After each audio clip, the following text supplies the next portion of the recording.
Tekrar kanalıma hoş geldiniz. Eğer orkidenizde bunu görürseniz ne yapmalısınız? Sağlıklı ve iyi bakımlı her orkide bir süre sonra çiçeklerini solar.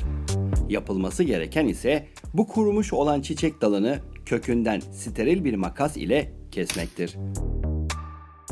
İyi bakımlı her orkide 6 ayda bir tekrar çiçeklerini açar. Burada gördüğünüz gibi yeni çiçek dalını vermeye başlamış bile. Bu da diğer orkidemiz. Eski çiçek dalını buradan kesmiştik. Eski çiçek dalının üstünde 7 adet sağlıklı yaprak var ki bu durumda olan bir orkide buradaki çiçek dalını verir ve yeni çiçeklerini açmaya başlar. Normalde 4 ya da 5 yaprak olan her orkide çiçek dalını açar. Daha aşağı sayıda orkidelerin çiçek vermesi çok zordur. Yani türünü devam ettirmek için çiçeklerini açması gerekir ve bu dönemde oldukça fazla enerjiye ihtiyaç duyar. Doğal yaşam ortamında olmayan orkideye bunu sizin vermeniz gerekir. Bu videodaki doğru bakım ile her 6 ayda bir çiçeklerini açmaya devam edecektir. Çiçek dalı ile hava kökünü karıştırmamak gerekir. Eğer uç kısmı bu şekilde yeşil, sivri ve kalanı gri ise bu hava köküdür. İkisi arasında kıyaslama yaparsak soldaki hava kökünün ucu sivri, sağdaki çiçek dalının ucu ise küttür. Küt olması ile birlikte gövdesi de ucu gibi yeşildir. Diğer çiçek dalı veren orkidelere yapacağımız gibi buna da çiçek dalını daha sağlıklı büyütmesi için ihtiyacı olan doğal gübre desteğini vermek zorundayız. Bakıma başlamadan önce kök rengine bakın. Eğer kök rengi yaprak rengi kadar koyu yeşil değil ise ki burada biraz griye dönmeye başlamış, bu da köklerdeki su azalmış demektir. Köklerine su verebiliriz. Özellikle çiçeklerini açan bitkiler fosfora ihtiyaç duyar. Biz de daha önceleri yaptığımız gibi fosfor gübresini salatalık kabuklarından elde edeceğiz. Salatalık kabuklarını soyun, bir kaba doldurun ve içerisine su ekleyin. Kabı güneş görmeyen bir yerde ortam sıcaklığına göre 3-5 gün bekletin. Ortam çok sıcak ise kısa sürede suyun üstü köpüklenir ve pis bir koku yayar. Bu köpüklenme olmadan kullanmamız gerekiyor. Sıvı gübrenin olduğunu suyun renginin yeşil olmasından anlayabilirsiniz. Bu suyu bir kaba boşaltın. Bu suyun içerisine dut yapraklarından hazırladığımız kalsiyum gübresini ekleyeceğiz. Ama önce bu gübreyi hazır hale getirelim. Dut yapraklarından oluşan bu doğal gübreyi nasıl elde ettik ve hangi alanlarda kullanıyoruz? Öğrenmek isterseniz yapılış videosuna yukarıdan ya da açıklamalara ekleyeceğim linkten ulaşabilirsiniz. Bir tatlı kaşığı toz gübreyi bir kaba boşaltıp üstüne 1 litre sıcak su ekleyin.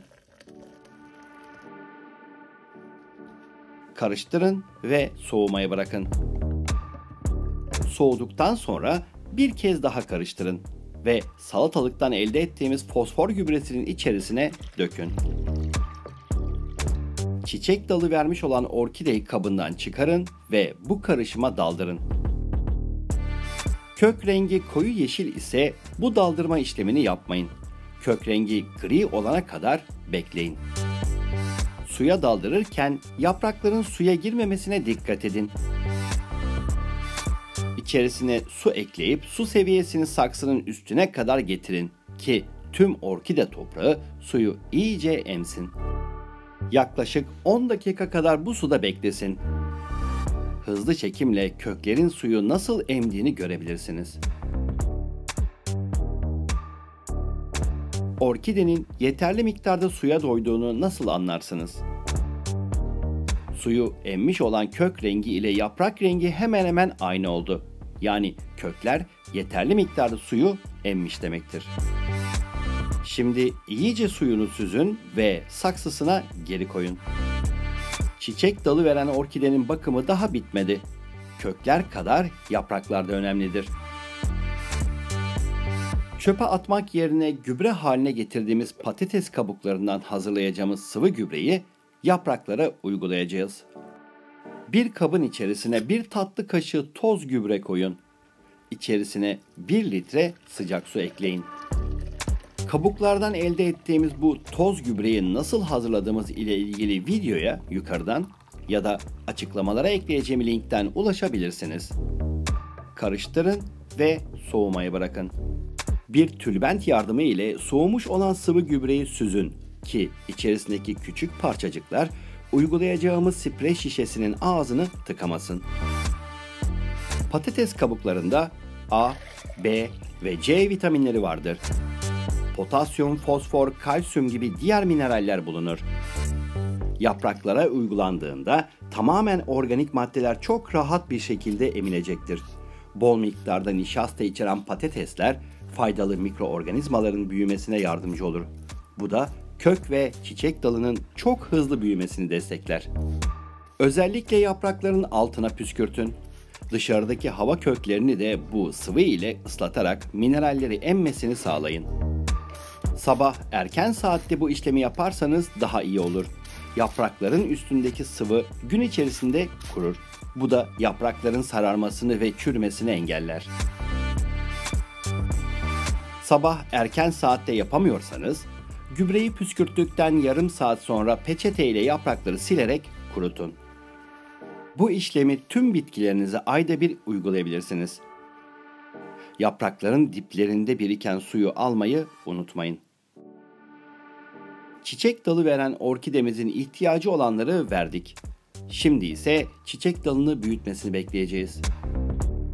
Yaklaşık bir hafta sonra çiçek dalının daha da büyüdüğünü rahatlıkla görebilirsiniz.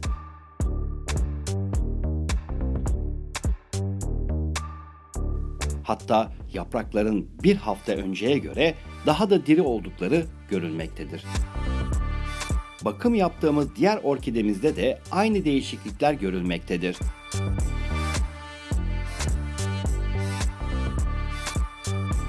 Bu da diğer orkidemizin çiçek dalı. Tabii bu bakımları yaptıktan sonra tekrar hafif güneş alacakları bir yere koymayı unutmayın. Bu videoyu paylaşın ki herkes görsün. Sonuçları ispatlanmış bakımları yapsınlar. Ve altına yorum yapın. En azından basit bir teşekkür veya bir öneri gibi geri bildirim yazın. Videoyu beğendiyseniz beğeni tıklamayı, kanalıma yeni geldiyseniz kanalıma destek olmak için abone olmayı ve zili aktif etmeyi lütfen unutmayın. Bir sonraki videolarımda görüşmek üzere.